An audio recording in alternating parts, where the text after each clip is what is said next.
فلا وربك لا يؤمنون حتى يحكموك فيما شجر بينهم ثم لا يجدوا في أنفسهم حرجا مما قضيت ويسلموا تسليما۔ محترم خواتین اسلام اور عزیز طالبات، آج کے اس درس میں، درس صحیح بخاری کے اس نشست میں آپ سب کا استقبال ہے۔ اہلاً و سہلاً، مرحبا۔ عزیز بہنوں، آپ کو یاد ہوگا کہ پچھلے درس میں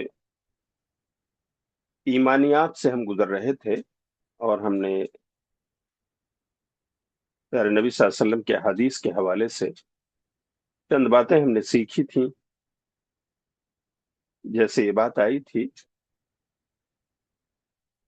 کہ انسان ایمان لا کر نماز قائم کرنے والا اور زکوٰۃ دینے والا ہے، تو پھر اس کی جان، اس کا مال، اس کی عزت، یہ سب قابل حفاظت ہے۔ لیکن اگر ایسا ہے کہ انسان اس کا اقرار نہیں کرتا بلکہ منکر ہے، نماز کا منکر ہے، زکوٰۃ کا منکر ہے، تو پھر پیارے نبی صلی اللہ علیہ وسلم کی حدیث کے مطابق ایسے لوگوں سے جہاد کرنا اسلام میں جائز ہے۔ اسی لیے حضرت ابوبکر صدیق رضی اللہ تعالیٰ عنہ پیارے نبی صلی اللہ علیہ وسلم کے بعد جب کچھ لوگوں نے زکوٰۃ دینے سے انکار کر دیا، یہ تو ہم پیارے رسول کو دیتے تھے، اب ہم نہیں دیں گے، اس کی ضرورت نہیں ہے، تو آپ کے ساتھی صدیق اکبر، انہوں نے کیا کہا تھا؟ واللہ لأقاتلن من فرق بین الصلاة والزکاة۔ اللہ کی قسم، جو نماز اور زکوٰۃ میں فرق کرے گا نا، ہم اس سے جہاد کریں گے، یہاں تک کہ وہ رسی جانوروں کو باندھنے والی رسی جس کی زکوٰۃ وہ پیارے نبی کو دیا کرتے تھے، اگر ہم سے روک لیں گے تب بھی ہم ان سے جہاد کریں گے، اس لیے کہ نماز جسم کا حق ہے اور زکوٰۃ مال کا حق ہے۔ وہ اسے کیسے روک سکتے ہیں؟ اور اسے روک کر وہ مسلمان کیسے ہو سکتے ہیں؟ اس لیے ہمیں جائزہ لینا چاہیے کہ اگر ہماری زکوٰۃ کا حق نہیں ادا ہو رہی، یا ہم اپنے مال میں، اپنے زیورات میں چوری کرتے ہیں، ہم اللہ سے چھپانا چاہتے ہیں، بچانا چاہتے ہیں، تو ہمارا ایمان کس درجے کا ہے؟ ہمیں خود اپنا جائزہ لیتے رہنا چاہیے۔ تو اس سے پتہ چلتا ہے کہ ایمان جو ہے عمل کے بغیر نامکمل ہے، ہمیں عملی طور سے کر کے دکھانا ہوگا کہ ہم ایمان لائے ہیں، ہم نے شہادتین کا اقرار کیا ہے، تو ہم اس پر چل بھی رہے ہیں، عمل بھی کر رہے ہیں، ہماری نمازیں ادا ہو رہی ہیں، ہم وقت پر زکوٰۃ بھی نکال رہے ہیں، اور جو دوسرے تقاضے ہیں اسے بھی پورا کر رہے ہیں۔ اسی طرح یہ بات آئی تھی کہ اسلام اور ایمان میں باریک سا فرق ہے، اور یہ فرق اس وقت جو ہے ظاہر ہوگا جب دونوں کا ذکر ایک ہی سیاق میں، ایک ہی حدیث میں، ایک ہی آیت میں موجود ہو، تو اسلام کا جو معنی ہے وہ لیا جائے گا، اور ایمان کا جو دوسرا معنی ہے وہ لیا جائے گا۔ ہاں، جیسے اسلام کا مطلب ہے استسلام، یعنی سرنڈر کر دینا اپنے آپ، جو اللہ کا قانون ہے اس کے سامنے جھکا دینا کہ اللہ ہم مانتے ہیں ظاہر میں.